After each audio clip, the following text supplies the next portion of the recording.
What's up guys, welcome back. Today is the first day of spring and I'm firing up the grill today for this delicious barbecue stuffed meatloaf. But before we get into that, please take a quick second to subscribe to the channel. Make sure to hit that bell to enable notifications as well. Alright guys, meet me in the kitchen or outside by the grill and let's make it happen. Today I'm breaking out the Traeger to smoke this meatloaf, but you can do this in the oven as well. Just set your oven or grill to 350 degrees. I make this recipe all the time inside in the oven, but since today is the first day of spring, I figured I'd break out the Traeger. And now that we got that fired up, we're back in the kitchen to go ahead and prep this meatloaf. I like to use 1 onion for this recipe and a cheese grater because I like to get the onion nice and small. That way it kind of dissolves right into the meat. You get all the flavor without those huge chunks of vegetables in your meatloaf. Now, if you don't have a cheese grater on hand, you can achieve the same thing in a food processor or a blender. Next up is the flat leaf parsley. We're going to dice up about a 1/4 cup of parsley to go into our meatloaf as well. That's going to add some nice bright color and a little fresh herb flavor. So just run your knife back and forth a few times until you dice it up nice and fine like you see right here. Then we can set that aside.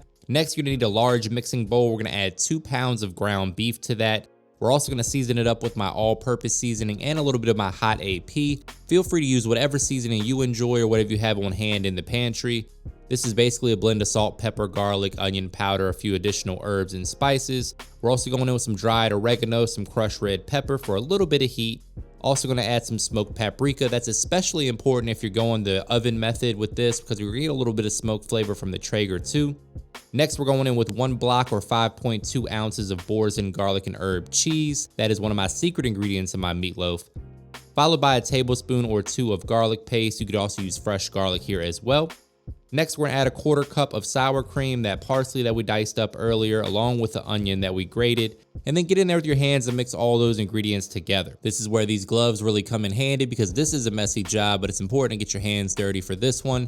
Get in there and mix everything around until you see everything is evenly distributed. Just a quick reminder, guys, that all the specific measurements and ingredients are provided for you in the description box below, so don't forget to check that out. Once you have all of your ingredients mixed thoroughly, we're gonna add 2 beaten eggs and start to add our breadcrumbs. You wanna add the breadcrumbs a little bit at a time. They're gonna act as a binder that's gonna help hold this meatloaf together along with the egg mixture that we just added.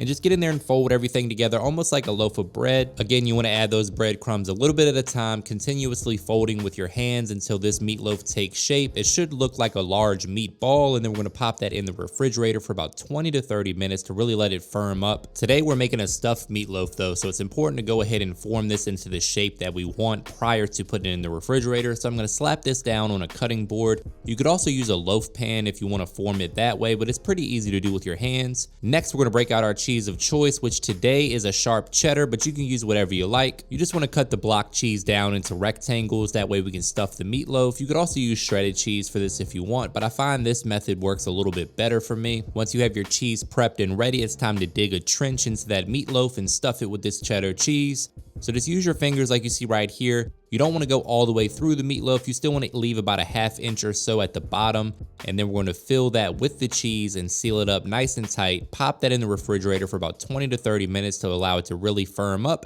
And it's going on the smoker or into the oven. Don't be shy with that cheese, guys. You really want to stuff the meatloaf adequately. I like to pinch it together like you see right here. And then you really just want to seal it nice and tight. If a little bit leaks out during the cooking process, that's totally normal. It's really kind of hard to avoid. Sometimes you nail it, but most of the time a little bit of cheese escapes, but it's still gonna be absolutely delicious and look really pretty for presentation purposes. Now we're gonna go ahead and season the outside. I'm going down with a little bit more all-purpose seasoning, but you could use some barbecue seasoning here or just a little salt and pepper. Seasoning the outside is obviously gonna add some flavor, but it's also gonna add a great crust and some texture to the meatloaf as well. I also like to place the meatloaf on one of these wire racks. This will allow the fat that renders during the cooking process a place to escape and doesn't pool at the bottom of your meatloaf. We'll let that meatloaf begin cooking while we take a quick second to talk about our sponsor today. And today, my friends, we are reviewing the ChefsTemp Pocket Pro digital food thermometer. It's one of the world's fastest thermometers with a 1-second read time, and it's super accurate. This thermometer is made for amateurs or professionals. It's super easy to use, and it has an intuitive design featuring a backlight display with auto-rotating digits that are clearly visible. One of my favorite things about this thermometer is the magnet on the back. It makes it super easy to find. You can stick it to any metal surface, that way you never lose it. It also comes with a rechargeable battery, which is super convenient. convenient. We'll be using this thermometer today to make sure that our meatloaf is cooked to the perfect internal temperature. If you're in the market for a digital food thermometer, you can't go wrong with ChefsTemp. I've linked to it in the description box below, so give it a try today. And now let's get back to cooking.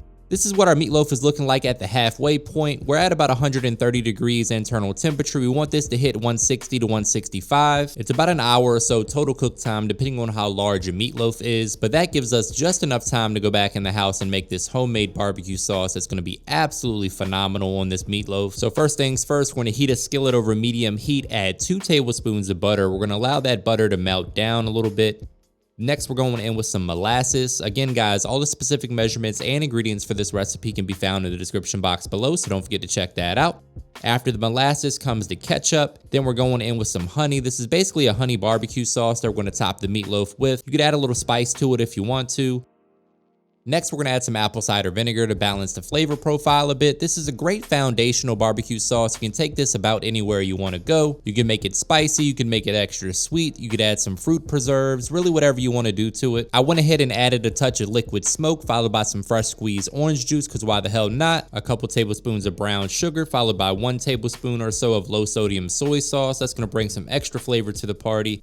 Next, we're gonna season this up with some smoked paprika and some ancho chili powder. Feel free to use whatever seasoning you like and that you have in the pantry. I'm gonna hit it with some of my hot all-purpose seasoning as well, just to spice things up a bit.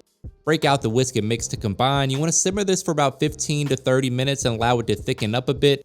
As it reduces, it'll start to thicken up nicely. You can taste as you go and adjust the flavor to your preference as always.